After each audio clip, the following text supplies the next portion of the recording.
Meu querido irmão, minha querida irmã, mais uma vez a comunidade Anuncia está iniciando o podcast hoje com uma pessoa muito importante para nós na comunidade, né? Então eu, Henrique, fundador dessa obra, convido você a compartilhar para que mais pessoas acompanhem esse podcast. Nos reunimos todos em nome do Pai, do Filho e do Espírito Santo. Amém. Amém. Eu vou chamar de Augusto, deve ter outros nomes, né? De Oliveira, sei lá, mas Augusto, a paz de Jesus, seja bem-vindo. Obrigado, é uma alegria, Henrique, sempre estar aqui com vocês, né? A gente já se conhece há um bom tempo. Nossa. E junto anunciando Jesus, o Senhor da vida. Eu vou começar com uma pergunta para o Augusto, aqui dizendo assim, primeiramente, quem é o Augusto? Casado, solteiro, palmeirense? Casado com a Cristina, né? Sou pai de duas filhas. Duas filhas? Duas filhas, Ana Maria e Maria Isabel. Ai, que maravilha. Isso. Sou corintiano. Oh, que pena. Sou aqui da Diocese de Aparecida, né? E frequento a paróquia do Puríssimo Coração de Maria. Sim. Há bom tempo, né? Nasci lá naquela região, frequento lá, embora morar na paróquia Nossa Senhora da Glória. Mas o fato de ter nascido no Puríssimo, fiquei por lá. Que maravilha. Né? Sou formado em administração de empresa, estou com 61 anos. Né? Nossa, menino ainda. Passou rápido. Estou gerente do Escritório Nacional da RCC. É muito importante isso. Que eu queria que você falasse também. Você foi coordenador da Renovação Carismática na Arquidiocese de Aparecida. Isso. E quanto tempo faz que você já está coordenando o Escritório Nacional da Renovação? Agora, dia 5 de outubro, vai fazer 10 anos. 10 anos? 10 anos. Eu fui com a missão de ficar um ano, 2 anos, estou lá. Estou lá até agora. E é uma alegria estar servindo, né? O Henrique, foi isso que nós existimos. Deus nos chamou para servir. Todo o talento seu que você disse, você também trabalhou no Sebrae? Isso, eu fiquei no Sebrae 20 anos. 20 anos? 20 anos, 10 anos eu fui gerente regional. Então, e hoje, né? Hoje, gerente regional. Hoje você, com toda a experiência adquirida, você serve a Deus na renovação do escritório, né? Isso. Deus preparou o caminho, né, e me colocou lá.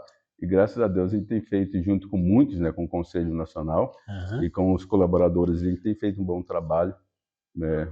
O Augusto, o Escritório Nacional da Renovação fica aqui pertinho, em Canas? Fica aqui em Canas, é bem próximo aqui de Guaratinguetá. É naquele pavilhão que fica o escritório? Isso, no sentido ali São Paulo-Rio, né, à direita ali que fica o nosso escritório. Quantos funcionários tem lá? Hoje a gente está com 48 funcionários. Que isso? Né, 48 funcionários. A maioria no que tipo de trabalho? É a parte administrativa, tem o pessoal que faz vendas, né, porque tem a editora lá, tem um pessoal que cuida de projetos, e a comunicação também, que é bem forte dentro da renovação, nós temos um departamento de comunicação que é bem ativo. Qual foi a sua experiência com a renovação carismática católica? Que momento foi que você sentiu que precisava de algo mais na sua vida pessoal? Na primeira quinzena de janeiro de 1985, eu estava vigiando uma casa. Aí meu irmão, de Gabriel, ele tinha uma experiência com jovem, a renovação estava chegando assim forte aqui na região. Eles pediram a casa onde eu estava para fazer uma vigília, né, onde eu estava. E aí, ali começou tudo. Então, ali eu fui batizado no Espírito Santo, junto com eles, sem saber o que estava acontecendo. Que maravilha, que maravilha. E dessa época até agora, continuei dentro da renovação, crescendo na renovação, vivendo essa vida carismática e não abandonando o dia a dia da igreja. E que lindo, você começou no ano do nascimento da comunidade, em março, inaugurou a comunidade, março de 85. Maravilha, está bem pertinho. Aquela época estava derramando muito espírito. Né? Muito. E você falou uma coisa muito importante. O que é que está acontecendo, não sei, que não tem mais esse fogo do espírito como nós tínhamos? Eu acredito, Henrique, que era desafio para nós na época. Tudo era desafio. Todo desafio. Até as proibições. Então, a gente era bastante perseguido. Né? E quando a igreja é perseguida, ela cresce. Ela cresce. Ela cresce na oração. Eu falo que é que nem pipoca, né? A CNBB já começou a olhar o Brasil naquele tempo, nosso bispo, Dom Geraldo Peni, também, não olhando assim, mas parece que quanto mais tapa, mais a pipoca. A gente cresceu em oração, em santidade, né, em meditação da palavra, no poder, no milagre. E muitas vezes sozinhos, né? E muitas vezes sozinho. E isso favoreceu muito. Hoje, o fato da gente estar sendo aceito, foi aceito, as portas estão abertas. Será que relaxamos um pouquinho? Eu acho que sim. Eu acho que o problema nosso está em falta de oração. Falta de oração. Oração. Porque se a igreja em ti, né, os nossos bispos, padres inclusive, questionava muito e não queria certas coisas, a gente continuou perseverando e cresceu. Isso. No momento em que começou, muitos padres para a renovação, alguns bispos, né, o próprio Dom Geraldo, eu lembro que ele era contra, fez um livrinho vermelho com os outros bispos, que não podia fazer isso, podia fazer aquilo, e de repente ele foi celebrar no Ginásio da Fé, o nosso aniversário, e a gente viu um coração mudado. Continuou sendo doutor, continuou sendo teólogo, mas mudou. Isso é perigoso, porque a gente pode relaxar o nosso zelo. Tudo que parece que não pode, a gente vai em frente. Vai em frente. Vai em frente. Quando pode, perde a graça. Não, nós temos que manter a vida de oração. O esforço de vigília, né? Não sei se você lembra, tinha vigília constante. Toda semana. Os nossos encontros começavam na sexta-feira e até a tarde da noite. Sábado de manhãzinha e até a tarde da noite. Domingo até às 18 horas. Hoje o encontro começa no sábado, depois do almoço. Domingo até meio-dia. E domingo até meio-dia. E eu lembro também que o nosso seminário era 7 dias, né? 7 dias. Você ia lá, escutava o amor de Deus, levava uma tarefa para casa para procurar na Bíblia, que era o amor de Deus, depois Jesus, o pecado. Hoje estão fazendo seminário sábado à tarde, domingo de manhã. Self-service, rapidinho. Isso. Não dá. Não dá nem tempo de aquecer. Não dá, a pessoa não busca na Bíblia o que você está falando. Tudo isso tem que, eu cito assim, não é saudosismo, tem que voltar. Tem que voltar. Porque a palavra que foi fonte de vida para nós, né?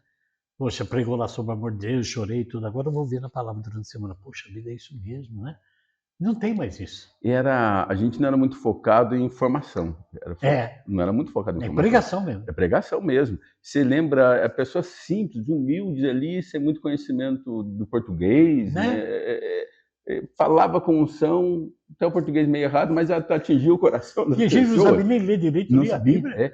Teve milagre de pessoas que não sabiam ler isso que você está falando e lia a Bíblia. Mas lia a Bíblia. Lia a Bíblia. Tia Laura, simples. Você vê, né? Tia Laura, poxa, que saudade. Aqui na nossa região a gente tinha o Virgílio, o Clemente, pessoas todas simples, né? Humilde, e Deus usava muito dessas pessoas. Isso, né? Que confundiu muitos teólogos, né? Confundiu porque mas não tem estudo nenhum. Eles estão fazendo coisas, né? Então, veio provando também para a igreja que a igreja nasceu de Pedro, né? De Paulo, de pessoas pecadoras simples, mas o poder é do Espírito. É do Espírito. Eu vejo que hoje é necessário ter formação, sim. Mas tem um pouquinho de exagero, tudo é formação, a gente tira a liberdade do agir do Espírito. Exatamente. Porque a gente fica focado em uma estrutura. A gente tem que dar uma formação, tem que falar dos sentimentos, tem que falar das suas carências, mas pedindo ao Espírito que cure isso. Cure isso. Não pode ficar só nisso. Não pode. Não. Porque senão formação é intelecto. Né? E o Espírito é vida. Isso, é vida. Alguma vez você passou por situação que você teve medo, que paralisou você, que afastou você, deu vontade de afastar? Tive um medo imenso. Nós fomos convidados a animar um encontro lá no Rio de Janeiro. E eu fui com jovens, tudo novinhos. O João Paulo, filho do Braz, né? Porque novinho, se não me engano, ele tinha uns 12, 13 Tudo anos. molecada. Tudo molecada. Cheguei lá, era uma quadra, Nova Friburgo que a gente foi, lotada, imensa, e aí eu me senti pequenininho e irresponsável de ter levado criança para tocar comigo, porque era criança, 12 anos, aí fala criança, né?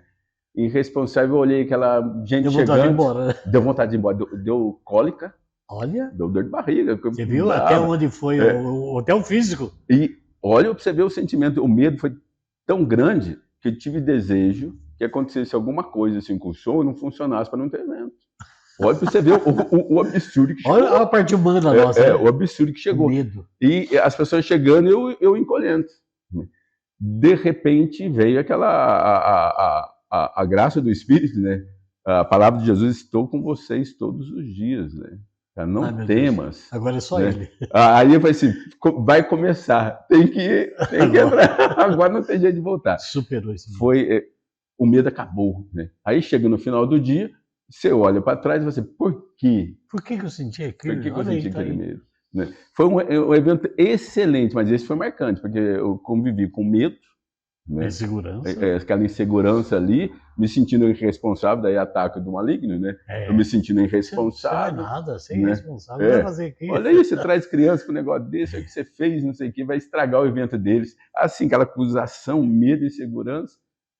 Aí depois termina a missa, né? O final do encontro, você olha, foi uma bênção de. Que maravilha! Glória a Deus, Augusto. Gente, nós estamos aqui com o Augusto, hoje trabalha no Escritório Nacional da Renovação Carismática, grande irmão nosso, grande caminhada, grande sofrimento, grandes alegrias. E você compartilha com mais gente para assistir esse podcast que é muito importante. Augusto, como é que você pode passar para nós e para quem está nos vendo, como é que o Espírito Santo pode nos ajudar completamente a vencer esse medo que você falou aí? Jesus prometeu que o Espírito Santo viria e nos daria força. Não falou que você ia ser teólogo, nada, Não. Só o Espírito Santo. Só o Espírito Santo e daria força. E aí, o concreto do Espírito é quando você se abre a Ele na oração e pela oração Ele dá essa força, essa convicção. Poderia que Deus encaixar manda. aquela palavra, já não sou o que vive. É Cristo que vive em mim. Fala em mim, pensa em mim. E Jesus prometeu que o Espírito viria, estaria em nós e ia permanecer em nós. Amém. Né? Então, quando a gente se abre, concretamente, ele muda a nossa realidade no sentido de trazer a fé concreta. Deus é por nós, Unge as quem será palavras, contra nós? né? Unge as palavras, né? Convence a nós aqueles que estão ouvindo, porque é Ele que fala em nós, através de nós. Você lembrou a passagem de Paulo aí, né? Se Deus é por nós, quem será contra nós? Eu tenho essa palavra e tem a outra que diz, tudo posso daquele que me fortalece. São as duas palavras que caminham comigo esses todos os anos de conversão. Porque se Deus é comigo, quem será contra mim? Aí tudo eu posso naquele que me fortalece, não na minha sabedoria. Então, quando o Espírito nos leva à vida de oração e intimidade com Cristo, toda essa força vem. Né? Que maravilha. Então, não é algo assim, por exemplo, que você... como eu pegar uma Bíblia ou um celular, está na mão, algo interior, extraordinário, que você não vê. Né? Mas o Espírito vem e fortalece. É como quando falece alguém da família. Né? Que dói, né? Dói, você perde o chão, né? Mas o Espírito fortalece, convence. Meu pai faleceu há uns 10 anos atrás. Foi a primeira perda que a gente teve na família. É dolorido. Né? Você não sabe de onde vem a força, mas ela vem. Ela vem, ela está. Ela vem. Nessa hora que...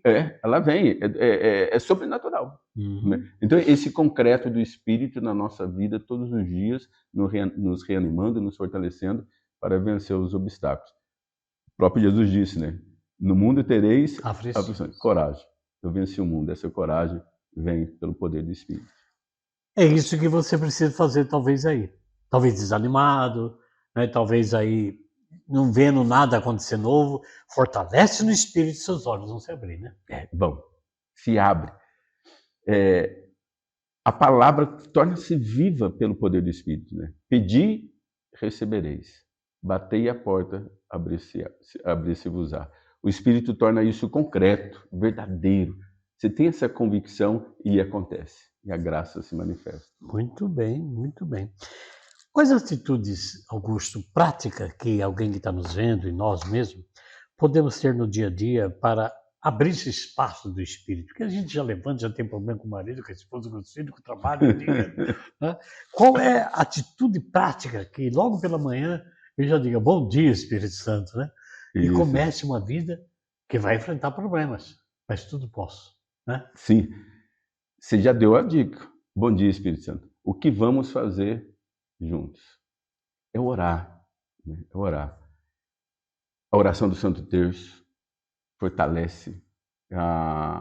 Está em dia com os sacramentos. Exato. Confissão, comunhão, Eucaristia. Não podemos faltar com isso. Adoração ao Santíssimo. Fortalece muito, né? Eu sempre falo assim, se as pessoas não podem ir no sacrário, a palavra de Deus é que motiva que ela não se consagrada. Que abra a palavra, a Bíblia em casa e adore o Senhor na palavra. Sim. Ajoelhe diante dela, porque está ajoelhando diante do próprio Cristo, né? Que é a palavra de Deus. Né? Essas práticas no início do dia, consagrando o dia, dá uma força enorme. Porque nós não sabemos o que vamos enfrentar. Temos nossas obrigações todas, mas tem coisas que vão acontecer. E se eu não estiver preparado no Senhor, elas vão me derrotar. Vamos. E se a gente acorda olhando os problemas, as dificuldades, as dívidas, se a gente só foca neles, deixa eles tomar o primeiro lugar, não. O primeiro lugar é Cristo, o primeiro lugar é a graça do Espírito, para enfrentar essas dificuldades que nós vamos enfrentar no dia a dia, né? Vamos encontrar no dia a dia. Você já falou alguma coisa, mas eu perguntaria por mim agora, né? Pedindo licença a quem nos vê. O que falta para voltarmos à igreja com nossas pastorais, mas também com a renovação carismática, no fervor antigo? O que está faltando? Será que está faltando Deus ou está faltando a minha vontade? Deus sempre está presente. Nunca mudou. Nunca mudou. Ele é o mesmo ontem, hoje e sempre. Né? O problema está em nós, né, de autoconfiança. Nós temos que depender de Deus, confiar nele, acreditar nele. A vida de oração sincera, porque até as nossas orações estão sendo decoradas, formuladas. Decoradas. Não está brotando do coração. Fundo do coração. Fundo do coração. E nem na realidade o que está acontecendo aqui. Sim. Ela fica repetindo coisas que não tem nada a ver muitas vezes com isso. Não tem nada a ver com o seu dia a dia. Tá um repeteco de oração. Exatamente. Desculpa a palavra. Uma rotina. Uma rotina. Não é algo que está brotando, espontâneo, de amor, né? De vontade de estar com aquele que nos ama, de estar com o amado, de clamar o Espírito que ele não só vem, ele está dentro de nós.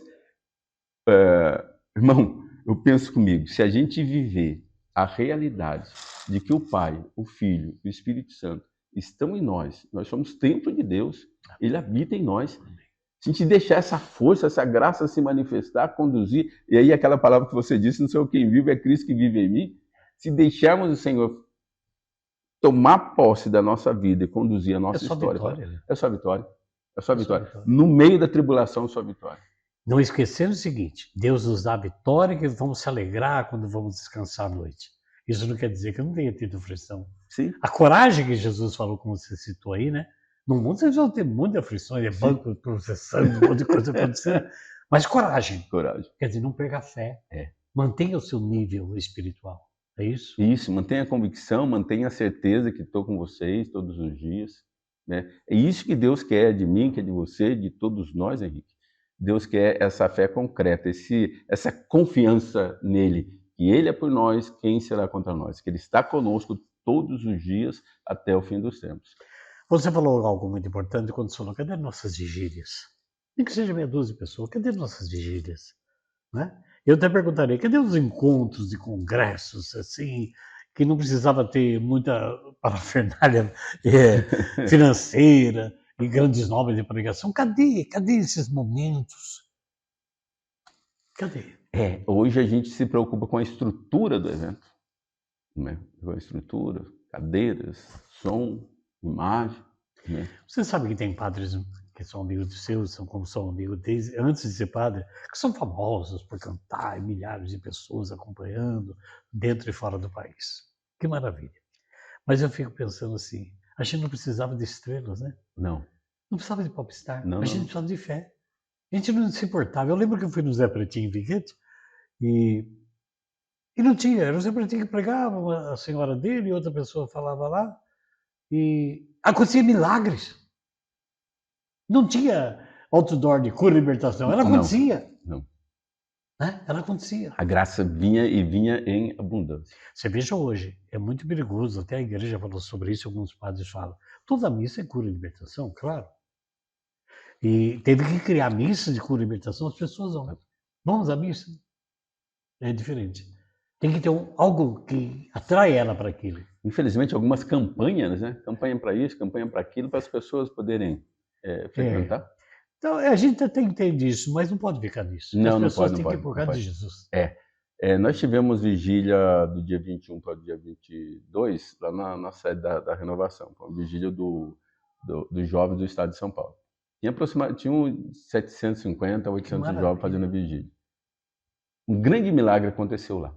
Era em torno mais ou menos das 10 horas, eu precisei sair para ver alguma coisa. No meu coração eu senti uma preocupação, brotou uma preocupação de suicídio na Dutra. Suicídio na Dutra. Aí eu orei pensando, os jovens estão ali, de repente sai correndo, meu Deus, né? Esse tanto de jovem, perto da Dutra, bem colado com a Dutra. Né? E orei nesse sentido para Deus evitar, proteger o jovem, evitar de suicídio. Né? E aí fizemos um encontro e tal, aconteceu a vigília. Na segunda-feira eu chego no escritório, uma colaboradora e falou: Augusto, você ficou sabendo o que aconteceu? Não, o que foi? Uma mulher lá de Canas, né? Ela veio na adulta para cometer suicídio. Ela viu que estava aceso, entrou. Oh, maravilha. Olha, o milagre que ela viu que estava, ela foi para cometer suicídio, viu que estava acesa a sede e foi para a sede. Lá os jovens oraram por ela, né? Aí ela contou a história dela, né? E voltou em paz para casa. Agora a gente está procurando para fazer acompanhamento com ela para poder fazer o processo. É como se Deus dissesse agora, você pode pensar em querer fazer o que você quiser, mas meu tempo não acabou para você ainda. Não, Encontrou com ela ali. Sim, encontrou com ela ali. Aí, então, quando a gente se coloca em oração, o milagre acontece, a graça acontece. Essa vigília valeu só pela salvação. Só por causa disso. É claro. Se não tivesse a vigília, Isso. a gente não pode ficar adivinhando, mas Sim, o que sim. seria? Deus aproveitou do momento. Sim, aproveitou do momento para fazer a graça acontecer. Que lindo, né? Porque poderia ter acontecido pior se ela Claro. não tinha nada lá para ela já foi focada em cometer. Acabar com a vida. Acabar com a vida. Exatamente. Né? Então, quando a gente se coloca em oração, Henrique, a graça acontece. Então, falta cada um de nós se colocar de fato em oração, joelho no chão e oração sincera, sem estar diante do amado. Nós não vamos também aqui ficar falando em utopia, mas pensa bem, se hoje não deu, amanhã tem que dar. Se eu não dobrei meu joelho como eu devia dobrar, amanhã eu tenho que fazer. Sim. Eu não posso acostumar de não fazer. Sim. Ou de só fazer quando tem problema. Sim, né? Todo dia nós temos que estar. É ir com prazer. Eis que vem com prazer. Exatamente. Fazer a vossa vontade. Fazer a vossa vontade. Eis que vem com prazer orar. Eis que vem com prazer atender alguém. Amém. Né? Eis que vem com prazer dar uma meditação, uma palestra. Fazer tudo para Deus com alegria. Com alegria. Que maravilha. Essa é a nossa missão. Augusto, alguma coisa mais você quer falar? Irmão, eu queria sim dizer para todos aqueles que terão a oportunidade de nos ouvir, né, que invoque muito o Espírito Santo, que se abra a essa graça, pois existe uma promessa para esse tempo. Né? Acontecerá nos últimos dias, é Deus quem fala, derramarei do meu Espírito Amém. Sobre todo ser vivo. Amém. E nós estamos vivendo esse tempo. Não perde chance. Em preparação à segunda volta de Jesus. Então, não perca chance. Se não fez, faça agora. Vem, Espírito Santo. Eu até diria, dá oportunidade para você mesmo. Né? A graça está aí. A graça está. Não abre o guarda-chuva, deixa cair, deixa molhar, né? Estamos nesse tempo. Augusto, agora um bate-bola, uma pergunta e uma resposta. Um hobby do Augusto. Pescar. É mesmo? Gosto de pescar. Temos cheio de lá para aquele Oh, maravilha. Que bom. Um livro. Livro, a Bíblia, né? A Bíblia. A Bíblia. A Bíblia. Fora a Bíblia, algum outro livro que chamou a sua atenção? Não. Porque a maioria das coisas que eu leio é Bíblia. Baseado na Bíblia. Então, a Bíblia é a principal e os outros livros que eu cheguei a ler, eles nasceram dela. Muito bem. Um desafio para o Augusto. Desafio é ser santo, né? É um desafio grande. Olha, é um desafio, uma guerra. É uma guerra. Mas todo dia pensar, posso ser melhor com a graça de Deus. Amém. Posso ser melhor. Um sonho. Sonho é voltar a ter uma roça. Eu gosto de roça. Gosta de roça? Gosto. Eu tive uma faz uns 5, 6 anos que eu vendi, porque eu estava tomando muito tempo e começou a dar prejuízo. Aí desfiz. Então, um sonho voltar a ter uma roça. Que Deus quiser. Agora, uma palavra que descreve Augusto. Perseverança. Maravilha. Perseverança. Estamos juntos há um bom tempo. E olha que você levou muitos barrão para não perseverar, né? Levamos perseverança. Uma graça. É uma graça. Augusto, agora olhando para a câmera aqui, deixa uma mensagem para todos que estão nos vendo nesse bate-papo tão simples, mas tão poderoso que nós tivemos. A mensagem que eu queria deixar, né, e hoje a gente vai falar um pouquinho sobre medo, né, reavivados pelo Espírito Santo, a gente vê esse medo, é tomar posse da palavra de Jesus que diz, né, estarei convosco todos os dias até o fim dos tempos. Ele está com você, Ele está comigo, Ele está conosco, então confie, toma posse dessa verdade. Faça um momento de oração por todos que nos veem, por nós aqui também. Pedimos, Senhor, que a vossa graça, o vosso poder se manifeste. Deus Pai, em nome de Jesus Cristo, vosso Filho e Senhor nosso, abençoe, Senhor, essa comunidade, a comunidade Anuncia-me, os seus membros e todos aqueles que estão nos vendo, nos ouvindo, que a tua graça se derrame sobre todos nós, Pai, em nome de Jesus Cristo, vosso Filho. A ti, Pai, honra, glória e louvor por toda a eternidade. Amém. Meu querido irmão, minha querida irmã, não precisa, às vezes, muitas horas, poucas horas com poder. Foi o que nós fizemos no podcast. Agradecendo a você, peço que compartilhe para mais pessoas também, mandarem o retorno para nós pelo WhatsApp aqui na comunidade, de como foi para vocês de bate-papo com Augusto, meu querido irmão. Augusto, só tem que dizer, louvado seja Deus pela sua vida, Amém. tenha em mim e na comunidade seus irmãos. Amém. Amém? Deus abençoe. Amém. Muito obrigado a todos, que Deus nos abençoe. Em nome do Pai, do Filho e do Espírito Santo. Amém. Amém.